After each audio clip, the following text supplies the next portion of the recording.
yung ballot paper natin na sobra ay pinupunit po yan para po hindi na magagamit, no, sa pandaraya.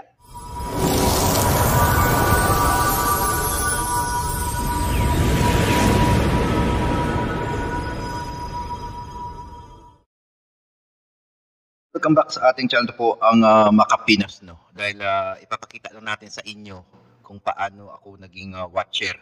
Watcher ako ngayon. At ito, late na natin na i-vlog ito dahil pagod na pagod tayo, no?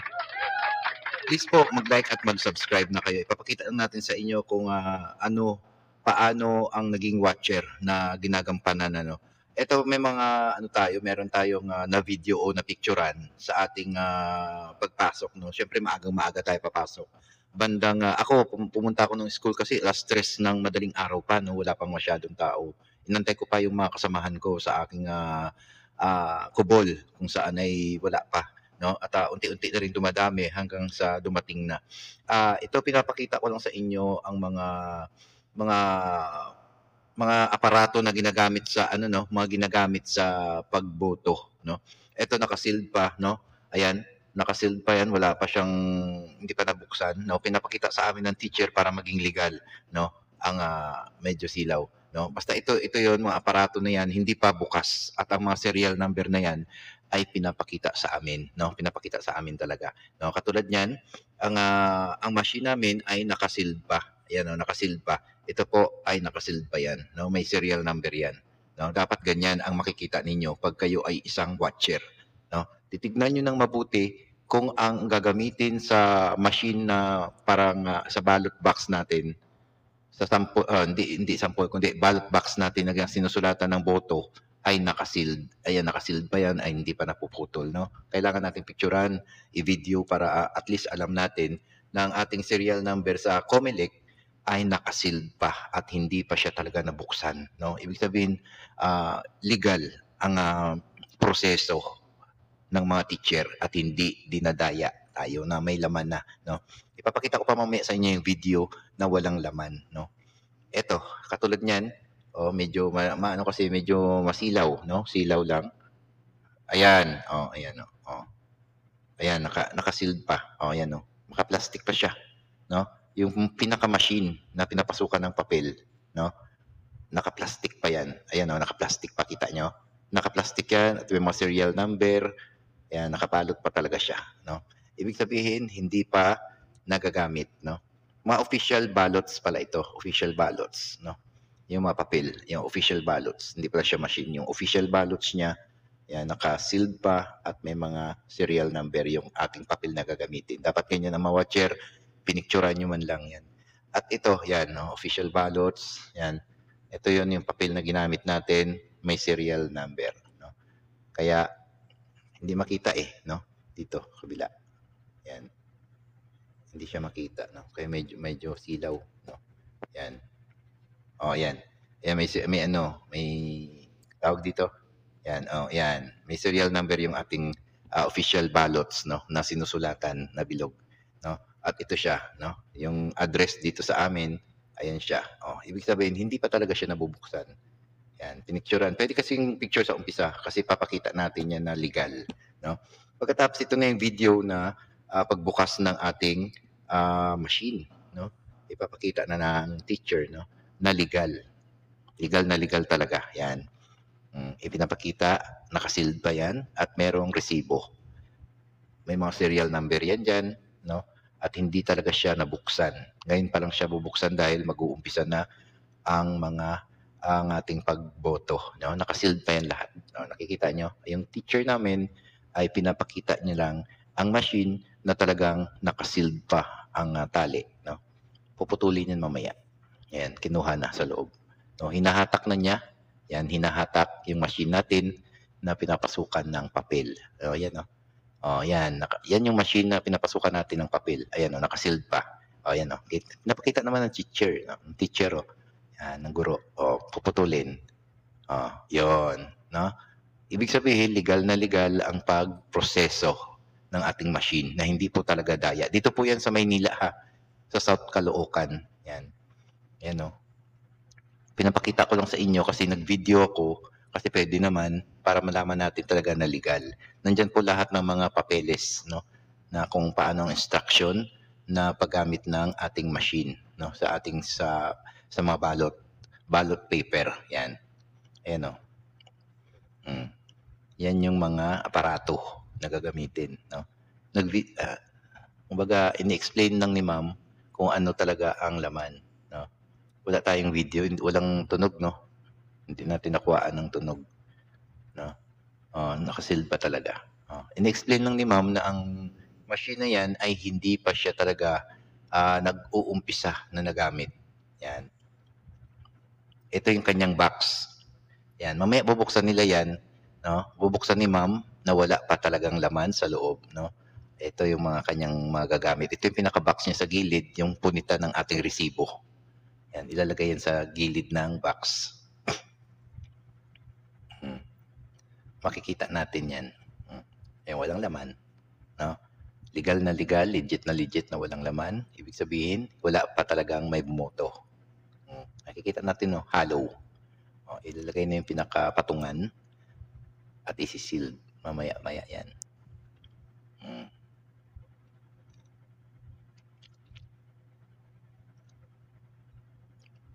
Galing, no? Ayan ang legal na pagproseso ng box. Hindi lang natin mamaya ipapakita dito kung paano ang ating buksan nila yung ating machine. Huwag na natin ipapakita yun, ano. No? Makikita na lang natin yung zero vote. Yun lang yun. Wala pa siyang may bumoboto. Ibig sabihin, 0 votes pa. No? Ito, yung kanyang box sa gilid, ikinakabit. Yan. Para sa resibo. Di ba? Nakapag-video tayo kasi pwedeng mag-video kasi para malaman natin na walang laman ang ating mga box. No? Wala pang may nakaboto. Yan ang legit. Ayan, no? Hollow yan. Walang laman yan, no? Ipapatong ni Ma'am yung puti sa gilid niya, no? Kasi tinuro naman sa kanila yan. Ayan. Ni-explain ni Ma'am, no? Ito, lalagay niya pa ng, ayan yung pinaka-machine, ipapatong niya dyan sa taas.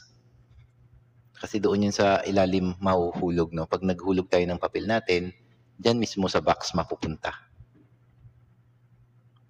Yan, isasarado ni Ma'am. At buksan yung, ayan, no? Tingnan ulit. Ayan. Baliktad pala yung pagkaano ni Ma'am.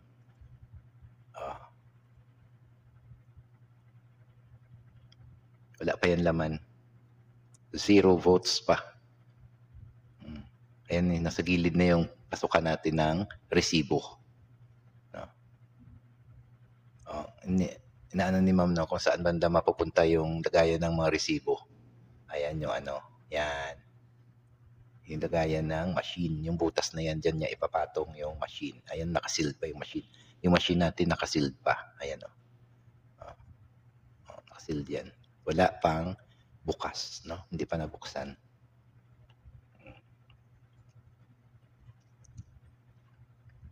Serial yan. Pati yung machine natin, may mga serial number yan. Pinatong na ni Ma'am yung machine.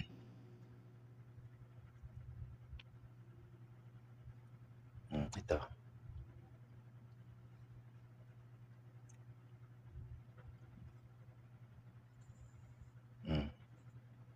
Pinapakita lang natin yung mga gagamitin. Yan yung ballots, no? Yung mga papel na gagamitin natin. No? Para ganyan yung sa mga watcher, Ganyan, no? Baka sa itong darating na December, no? Pang barangay naman, baka ito rin ang gagamitin. Sana ganito para mabilis, no? Ayan, no? Piniprepare na ni Ma'am yung yung tali na tatalian niya sa gilid yung box para wala talagang daya na dagdag. Lalagyan ng sealed mga gilid.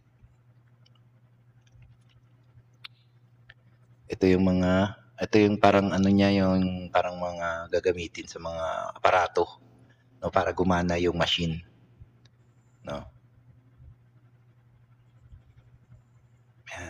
Yan pinapakita lang ni Ma'am, no. Kasi pwede tayo mag-video. Pero yung banda sa may ballot natin, sa ating machine, 0 votes talaga yun. Hindi siya pwede makita. No?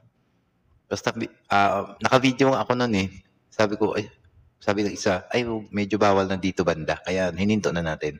Pero nakita man na natin yun. Nakita ko, 0 votes. No? Ayan, no? Yung loob.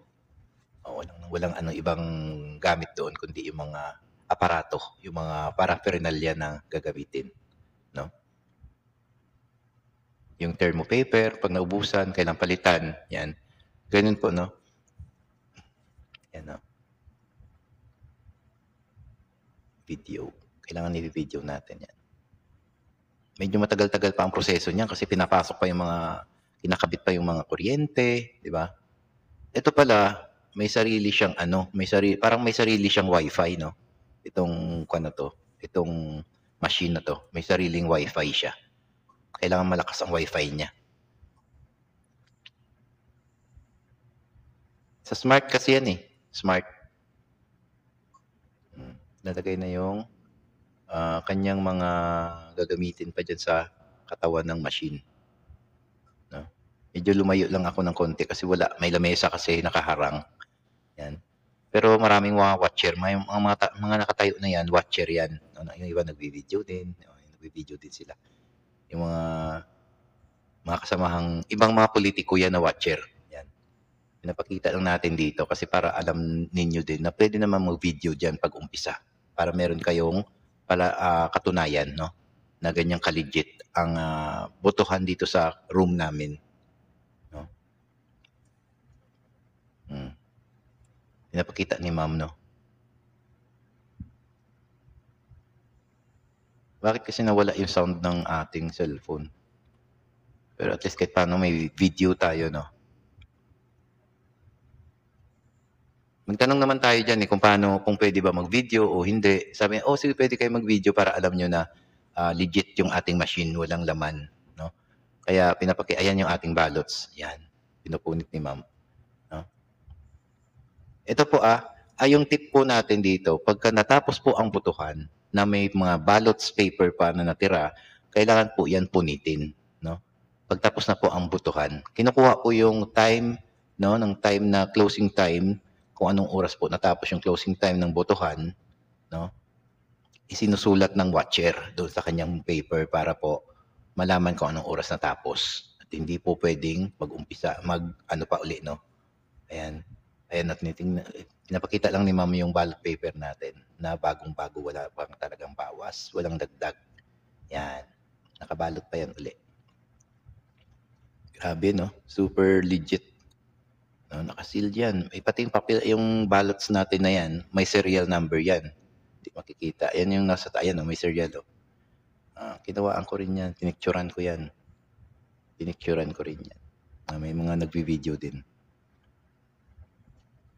Kinuha yung serial number ng ballots. Alam niyo yung bumoto sa amin dyan? 967 voters ang aming room. Ang nakapagboto lang ay nasa 720 something, no. May sobrang ballots paper, yun po ang pupunitin pagtapos na po ang botohan. Kasi hindi na po pwedeng idagdag yan sa ating iboboto, no. Kailangan yung sobra na yan punitin. Pinupunit po talaga yan kasi para malaman, no, dapat nga pinapakita yan sa watcher no. Ito yung serial niya, pinapakita ko. Yung serial ng ating ballot paper, no. Alam niyo sa totoo lang, no, yung sa mga hindi pa nakakaalam na watcher, no, nung nakaraan, yung ballot paper natin na sobra ay pinupunit po yan para po hindi na magagamit, no, sa pandaraya. Yun talaga ang totoo niyan. Hindi na magagamit sa pandaraya yung sobrang ballot paper. No, pinupunit talaga ng sadya yun. Dapat po pinapakita pa nga yan sa mga watcher na ito ang ating papel na to na sobra na ballot paper na hindi nagamit ay pupunitin na po natin kasi wala nang boboto at hindi na pwedeng idagdag kung sino man ang boboto pa kasi naglampas na tayo sa oras, 7:00 lang po dapat matapos na, sarado na. Voting time natin, voting closing time natin ay 7:00, wala nang boboto, no? Kaya ang mga papel na sobra ay dapat putulin na yan o di kaya punitin, no? Kasi para hindi na magagamit sa pandaraya ang sobrang papel, no? Yun naman talaga din ano, baka nagkamali lang yung ibang mga viewers natin kung bakit pinupunit yung mga sobrang papel na yan kasi nga hindi na yan pwedeng gamitin, no? Hindi na yan pwedeng gamitin. Ah, ito may mga sealed pa. Yan pa. Inulit na, no? Naulit na. No? Explain ko lang sa inyo. Yung sobra pong papel, no? Yung sobrang papel yung sobrang papel na ballot box, ballot paper pala, hindi na po pwedeng gamitin yon. Kasi kung halimbawa isusuli pa yan sa COMELEC, hindi na siya mabibilang na kasamahan doon sa nagamit natin. Dapat yung sobrang papel na yan ay pupunitin, no? Para hindi na talaga siya pwedeng gamitin, no? Yun lang yun. At marami siguro nagtataka bakit pinupunit, no? Para hindi na po ito madagdag sa bilang, no? Ibig sabihin, ang bumoto lang sa inyong presinto katulad sa amin ay 967, hindi umabot. Nasa 720 lang, yun lang ang legit na bumoto sa room namin. Ang the rest na papel na ballot paper ay hindi na po pwedeng gamitin yon. Pupunitin na yon. No, pupunitin na yon para malaman natin na ang pumasok na boto lang ay 720 something lang. Ang 180 no na natira o 100 hindi 180 kasi may 67 pa, 967, 190 something no. Pinunit na 'yon, no? Ginupit na 'yon. At ipinapakita naman sa atin na pinupunit ng watcher din, no? Kapwa natin watcher, pinunit na yung sobrang papel at hindi na pwedeng ibalik pa sa COMELEC ang sobrang papel. Kailangan punitin na 'yon, no? At yung mga resibo na kung ilan ang bumoto, maraming lalabas yun eh, no? Uubusin yun, yung thermo paper na yun, uubusin yun, no? Para malaman na ubos talaga ang thermo paper at walang may matitira, no? Kung ilan ang thermo paper na natira doon, kailangan ubusin yun. At pipirmahan lahat ng watcher yun. 3 watcher ang pipirma doon, no? Ako nga nakapagpirma ako doon, napakadami ng pinirmahan ko, no? Hindi ko mabilang kung ilan, may 100 yata sobra, no? Pinirmahan ko. 3 kami na watcher ang nagpirma doon at pumirma din, nag-thumb mark yung mga teacher doon, no? Patunay na ang thermo paper ay inubos, no? Ang thermo paper na yun. Yung parang pinapasok din na bilog siya, na roll, naka-roll, no? Yun yung nilalagyan ng resibo kung sinong binoto mo, no? Inubos yun, no? Inubos sa loob. Tapos sinayaan lang na lumabas ang mga result at pinirmahan namin lahat yun, no? Yung natira. Para naman din na patunay na ang thermo paper ay hindi na rin magagamit yun kasi tapos na yung halalan, no? Doon sa isang room na yun, kailangan ubusin yun, ang thermo paper na yun. Hindi siya pwedeng gamitin pag closing time na ng butuhan. Kailangan hayaan na lang yung machine na maglabas ng mga print kung sino man ang nanalo, no? Tapos iipunin yun, iro-roll yun, tapos pipirmahan ng watcher, no? 3 watcher ang pipirma doon. At yung mga natira ay may pipirmahan pa rin doon at papasok na yun sa mga envelope. Yun yung mga sobrang mga thermo paper, no? At hindi po pwedeng itapon yun. Hindi po pwedeng itapon yun. Ipapakita pa yun sa designated area kung saan pa yun idadalhin. Ano? So, importante yun na yun yung thermo paper na yun sobra at nilabas, pinasok doon sa machine. Lahat ng mga nanalo, nandun lahat yun. No? Marami yun. Pipirmahan lahat ng watcher yun. At nagtambak din yung mga teacher doon, yung 3 teacher na nakaupo sa school, no? Wala pong dapat na anuhin doon, no? Kailangan may mga watcher na nakatingin na itong ginagawa ng teacher ay legit, legal, no? Pero kung may mga ginawa na hindi mga kahinahinala ang teacher, pwede kayo magreklamo diyan. Ibig sabihin, baka binayaran siya ng mga ganitong politiko, no? Hindi niya pinapakita sa inyo kung anong ginagawa niya, yun po ay hindi pwede. Kailangan malalaman po talaga ng mga watcher kung ano po ang legal niyang ginagawa sa loob ng voting precinct, no? Para naman din malaman ng taong bayan na legit o legal ang kanyang mga ginagawa, no? At hanggang dito na lang sana sa mga watcher, sa mga susunod na watcher itong darating na barangayan. Barangayan naman December, no? 2025 may barangay tayo, eleksyon, no? Kung mano-mano man 'yan, manual man, mas matindi 'yon, no? Talagang bilangan 'yan. Ito machine, madali lang malaman sa school ang result. Pero kung manual, naku po, napakahirap kasi bilangan yan. Mas lalong ang mata ng mga watcher ay mabilis, no, sa mga guhitan, no. Kailangan magmamasid din tayo ng mabuti. Kaya sa lahat po ng magwa-watcher diyan, maging matalino kayo, no. Matalino kayo sa papanood ng mga ganitong klase para po meron kayong mga kaalaman, no, kung paano magiging watcher, no. Hindi siya basta-basta kasi sa inyo nakasalalay sa mga kamay ninyo ang mga boto ng inyong politiko sa watcher, no. Maging matalino kayo. Kaya hanggang dito na lang, sana po meron tayong natutunan sa ating pagwa-watcher. Kailangan po isulat niyo yung mga resibo, no, yung mga serial number ng ating mga machine, no. At kilalanin ng mabuti yung teacher at kung sino lang ang nasa loob ng voting precinct, siya lang po yun, no. Siyempre, unahin muna natin pagpasok dyan sa botohan yung mga buntis, PWD, mga senior citizen, no? At kung ano pa, no, yung may mga kung pwedeng kasi 5 o'clock ang umpisa, pag 7 o'clock, no, hanggang 7 o'clock ang mga may kapansanan, buntis at senior. Pagdating ng 7 o'clock ay pwede nang bumoto yung mga normal age, no, yung mga normal na tao, yung mga kababayan natin, yung mga walang karamdaman, no, 7 o'clock. At pwede din naman kung mabait ang watcher ay pwede naman niyang paunahin yung mga teacher na papasok pa sa trabaho, yung mga manggagawa, no. Pwede niyang ipaunahin yun kasi may mga trabaho yun. Yung mga katulad niyan yung sa office ng tawag dito ng mayors, no. Yung mga nagtatrabaho, pwede po natin paunahin yun kasi yun ay nagtatrabaho sa government, no. Mga teacher, police, yan, kung ano pang mga sa government employees, unahin natin yun, no. Kahit sa mga private sector din, ay pwede din natin unahin yan kasi mga nagtatrabaho yan, nagra-rush hour sila, kailangan nilang bumoto, no.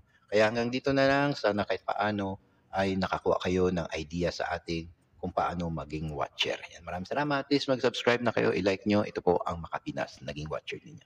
Maraming salamat.